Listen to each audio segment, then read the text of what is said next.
네, 성도님들, 우리가 보통 예배 맨 마지막에 뭐 하나요? 네, 아멘. 네, 아멘 맞는데 답은 아멘이 아닌데 우리 보통 예배 맨 마지막에 뭐 하나요? 네, 축도하죠. 마찬가지로 사도 바울은 로마서를 다 쓰고 나서 마지막으로 로마 교회 교인들에게 축복 기도를 합니다. 그런 의미에서 20절 마지막에 보십시오.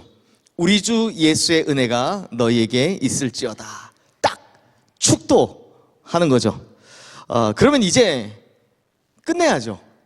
끝내야 되지 않습니까? 왜냐? 사도 바울이 쓴 다른 서신서를 보면 거의 다 이런 축도 형식으로 끝내고 있기 때문입니다. 목사님들이 하는 축도도요, 고린도 후서 13장 13절 말씀, 주 예수 그리스도의 은혜와 하나님의 사랑과 성령의 교통하심이 너희 무리와 함께 있을지어다. 바로 이 말씀, 그러니까 고린도 전후서의 맨 마지막 구절을 인용해서 하는 거거든요. 그러니까 성도님들, 로마서도 이미 20절에 끝이 났습니다. 그런데 성도님들, 예배 끝났는데 제가 자꾸 주저리 뭐 멘트하고 있으면 우리 성도님들 기분 좋으세요, 안 좋으세요? 네, 예, 괜히 이제 우리 장로님들 장로성가단 오셨다고 이렇게 감사합니다. 그때부터 인상 쓰실걸요? 아마 우리 성도들 다 인상 쓰시면서 왜 빨리 안 끝내냐고, 막 빨리 집에 가야 되는데 축도 끝났는데 뭘 저렇게 계속 이야기하냐고 속으로 그러실 게 훤합니다. 네, 저도 이렇게 목사지만 다른 교회 가서 예배 드리는데 축도가 끝나는데 그 뒤에 자꾸 멘트하고 있으면 얼마나 속으로 짜증나겠습니까? 빨리 집에 가야 되는데. 하지만 바울은 로마의 성도들에게 보내는 편지만큼은 그렇게 끝내는 것이 못내 아쉬웠던 모양입니다. 그래서 지금 사도 바울과 함께하고 있던 사람들, 디모데 외 6명, 이 사람들이 또 한 줄씩 보내는 문안 인사도 다 기록해 줍니다. 다 했습니다. 자, 그렇게 자기 옆에 있던 사람들의 인사말도 다 끝났다면 이제 진짜 끝내야 되지 않습니까? 광고 끝났잖아요. 인사 끝났잖아요. 그런데 아직도 안 끝냅니다. 이야, 너무하네. 그러면 대체 바울은 로마서를 뭐로 끝내냐? 바로 찬양입니다. 찬양. 성도님들, 이게 참 중요한데요. 사도 바울은 로마서 전체를 통해서 복음을 쫙 설명해 왔습니다. 로마서 전체를 관통하는 주제가 복음이다 보니 흔히 로마서를 복음의 정수다라고 부르죠. 그러면 사도 바울이 이 복음에 대한 설명을 다 끝낼 때 마지막으로 한 것이 무엇이다? 바로 찬양이었다라는 겁니다. 찬양. 그러므로 성도님들, 복음은 반드시 찬양으로 끝나게 되어 있습니다. 이것이 마땅한 순서입니다. 보십시오. 복음은 기쁜 소식입니다. 그렇죠? 그래서 그 기쁜 소식을 들은 사람들이 당연히 그 마음속에 기쁨이 넘치게 되고 그 기쁨이 우리로 하여금 뭘 하게 한다? 찬양하게 한다라는 겁니다. 그러니 예배에서 돌아가면 그 다음 뭐 하셔야 됩니까? 집에 가서 부부싸움 하는 게 아니라 찬양하셔야 한다라는 겁니다. 보통 이 기독교 찬양의 기원을 출애굽기 15장 말씀이라고 하거든요.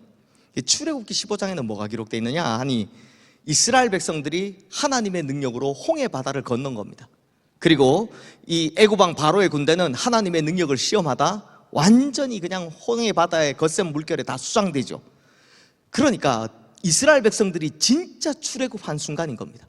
언제 쫓아올지도 몰랐는데 이 애굽 땅을 벗어나면 진짜 끝날까 별의별 걱정을 하고 있는데 진짜 거기서 딱 끝이 난 겁니다.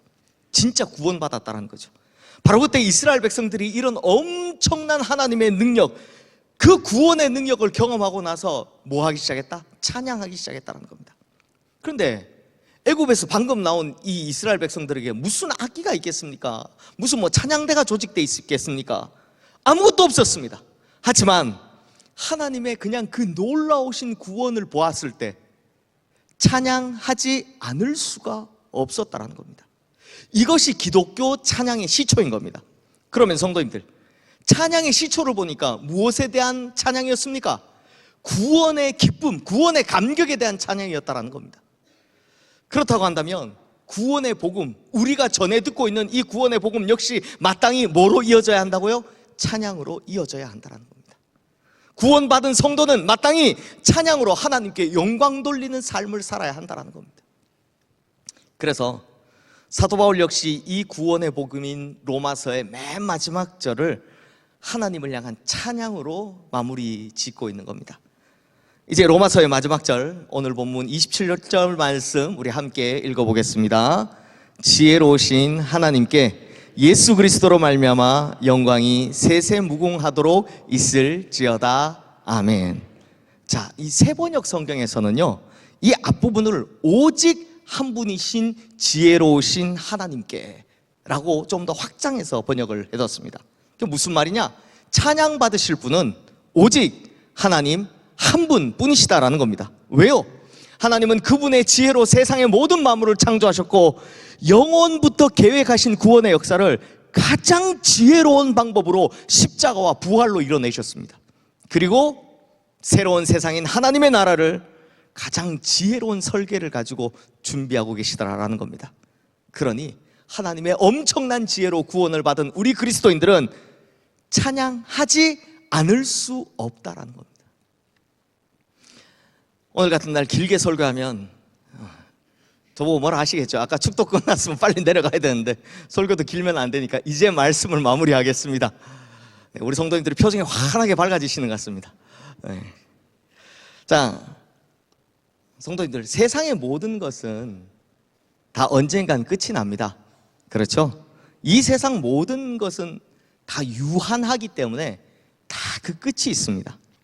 그러다 보니 우리가 이 땅에 사는 동안 우리 신앙생활에 필요한 것들, 뭐 기도도요, 사실 이 세상에서만 할 수 있는 거고, 또 봉사도 헌신도 충성도 다 살아있는 동안만 할 수 있는 겁니다.